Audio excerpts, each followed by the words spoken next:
मित्र हो, बांधकाम कामगार योजनेअंतर्गत पुन्हा एकदा सगळ्यात मोठी आनंदाची आणि काहींसाठी धक्कादायक बातमी समोर आलेली आहे.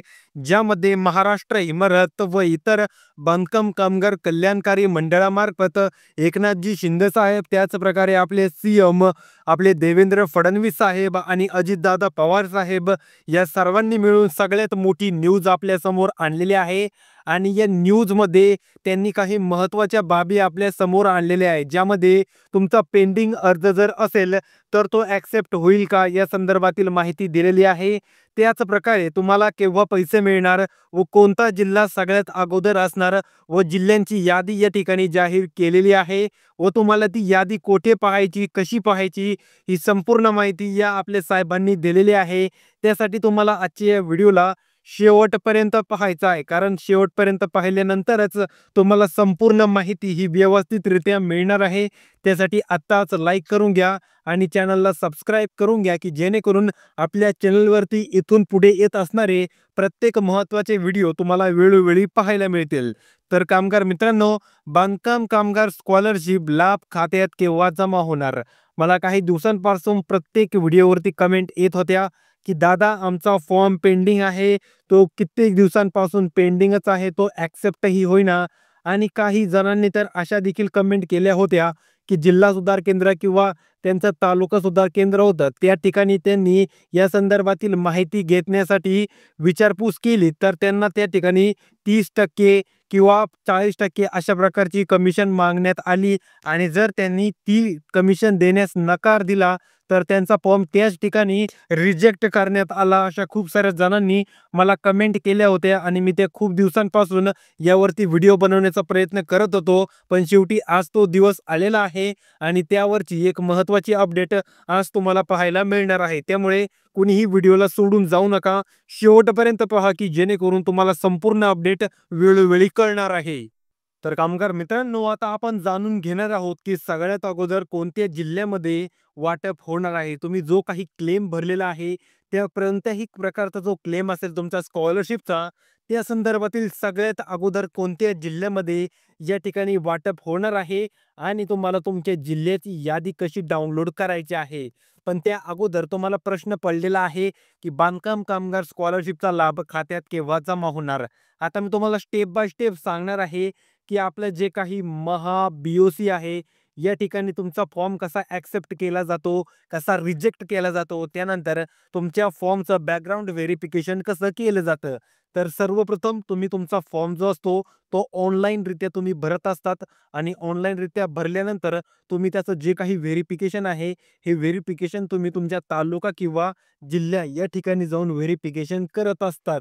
आता व्हेरिफिकेशन हे तुम्हाला तुमच्या पसंतीची किंवा ज्या दिवशी तुम्हाला वेळ असेल त्या दिवशीची तारीख निवडायची असते आणि त्या दिवशी जिल्हा किंवा तालुका सुधार केंद्र या ठिकाणी जाऊन तुम्हाला तुमच्या फॉर्मचं व्हेरिफिकेशन करायचं असतं. त्यानंतर वेळ येते तुमचा फॉर्म हा पेंडिंगमध्ये पाठवला जातो.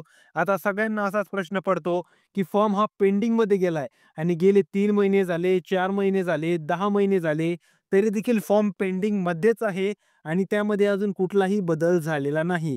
तर आमचा जो फॉर्म आहे तो ॲक्सेप्ट केला जाईल का?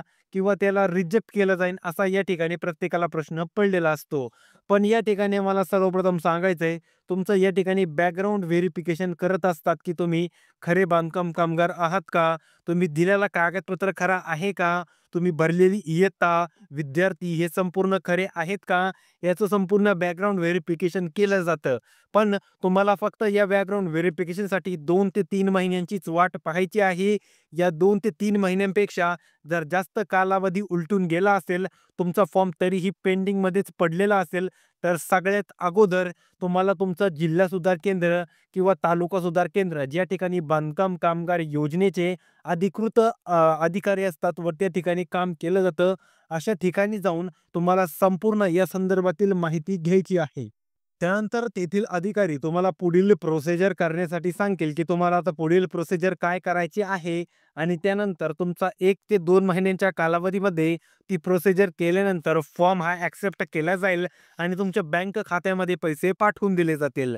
त्यानंतर आता प्रत्येकालाच प्रश्न पडलेला असतो, की कोणत्या जिल्ह्यामध्ये सगळ्यात अगोदर वाटप होणार. तर कामगार मित्रांनो, या ठिकाणी तुम्हाला कुठलीही ऑफिशियल यादी पाहायला मिळणार नाही. पण हे एक जाणून घेण्याची ट्रिक आहे, की तुमच्या जिल्ह्यामध्ये पैसे वाटप चालू होणार की नाही. तर सर्वप्रथम तुम्ही जो भरलेला फॉर्म असतो, हा जो मी जो फॉर्म भरता त्याची जी निधी आहे, हा डायरेक्ट निधी तुम्हाला महाराष्ट्र सरकारकडून किंवा ज्या ठिकाणी मुंबईचं मेन ऑफिस आहे, त्या ठिकाणापासून वितरण केला जात नाही.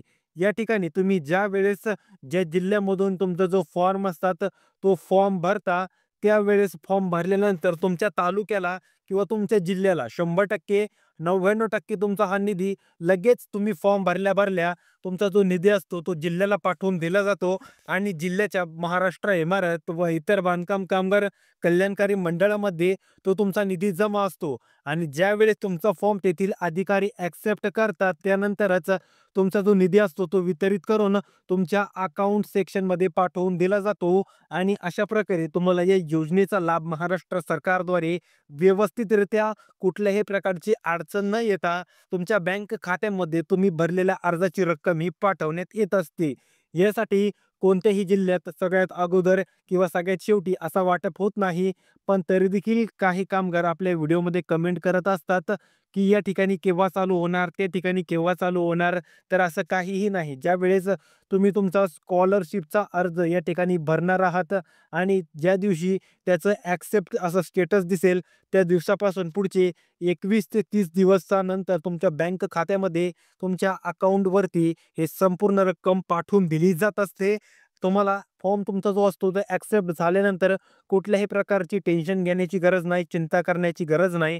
तुमच्या खात्यामध्ये ऑटोमॅटिक पैसे हे जमा करून दिले जातील. त्यासाठी कोणीही कोणत्याही प्रकारची चिंता करायची नाही. पण जर तुमचा फॉर्म पेंडिंगमध्ये आहे आणि तुमचं व्हेरिफिकेशन होऊन 2 ते 3 महिन्यांपेक्षा जास्त किंवा 2 महिने किंवा 3 महिने झाले असतील, एवढा कालावधी पलटून गेला आहे, तरी देखील तुमचा जो फॉर्म आहे तो ॲक्सेप्ट झालेला नाही, तर नक्कीच तुम्हाला 100% तुमचं तालुका सुधार केंद्र जाण्याऐवजी तुम्ही जिल्हा सुधार केंद्र या ठिकाणी जाऊन भेट घेऊ शकता आणि कुणीही एजंट या स्वरूपाचा लाभ घेऊ नका. प्रत्येकाने स्वतः जिल्ह्याच्या ठिकाणी जाऊन तुमचं ज्या ठिकाणी जिल्हा सुधार केंद्र आहे, ज्या ठिकाणी ऑफिशियल महाराष्ट्र इमारत व इतर बांधकाम कामगार कल्याणकारी मंडळाचे ज्या ठिकाणी अधिकारी बसतात, त्या ठिकाणी जाऊन तुम्ही या ठिकाणी संपूर्ण माहिती घेऊ शकता आणि योजनेचा लाभ कुठल्याही प्रकारची लाच किंवा घूस न देता घेऊ शकता.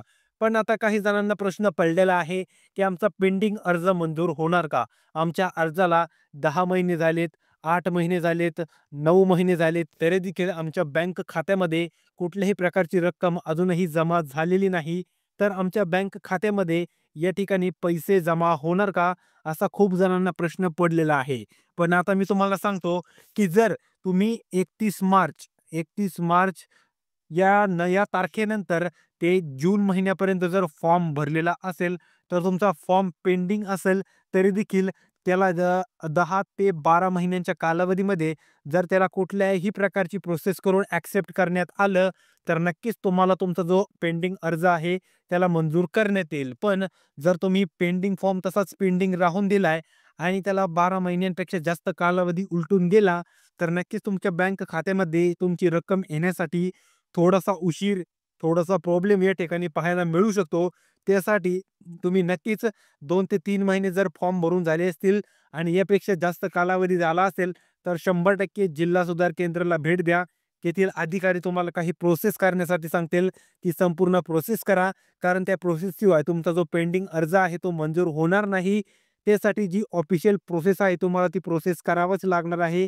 ती प्रोसिजर केल्यानंतरच तुमच्या बँक खात्यामध्ये तुम्ही भरलेला जो अर्ज असेल, मग ई-01 असेल, ई-01 अर्जासाठी प्रत्येकाला माहिती आहे, की ₹2,500 अनुदान या ठिकाणी दिलं जातं. त्यानंतर ई-02 या स्कीमसाठी ₹5,000 अनुदान या ठिकाणी दिलं जातं. त्यानंतर ई-03 या स्कीमसाठी 10,000 ते ₹15,000 अनुदान या ठिकाणी दिलं जातं. ई-04 साठी या ठिकाणी 20,000 ते 25,000 अनुदान दिलं जातं. ई-05 साठी या ठिकाणी 60,000 ते या ठिकाणी ₹1,00,000 अनुदान या ठिकाणी तुम्हाला पाठवलं जातं आणि ई-06 मध्ये देखील 60,000 किंवा 1,00,000 किंवा 25,000 किंवा 30,000 पर्यंत तुम्हाला जे काही अनुदान आहे, ते बँक खात्यामध्ये वितरित केलं जात असतं आणि अशा प्रकारची रक्कम वेळोवेळी तुमच्या बँक खात्यामध्ये तुम्ही भरलेलं टाईम टू टाईम पाठवली जात असते. त्यासाठी तुम्ही संपूर्ण फॉर्म व्यवस्थितरित्या भरणे हे गरजेचं आहे आणि अशाच वेगवेगळ्या प्रकारचे महत्त्वाचे व्हिडिओ पाहण्यासाठी व्हिडिओच्या खाली कमेंट करा, व्हिडिओला लाईक करा आणि चॅनलला आपल्या मराठमोळ्या सबस्क्राईब करा. तर भेटूया पुढील व्हिडिओमध्ये. तोपर्यंत रामकृष्ण हरी.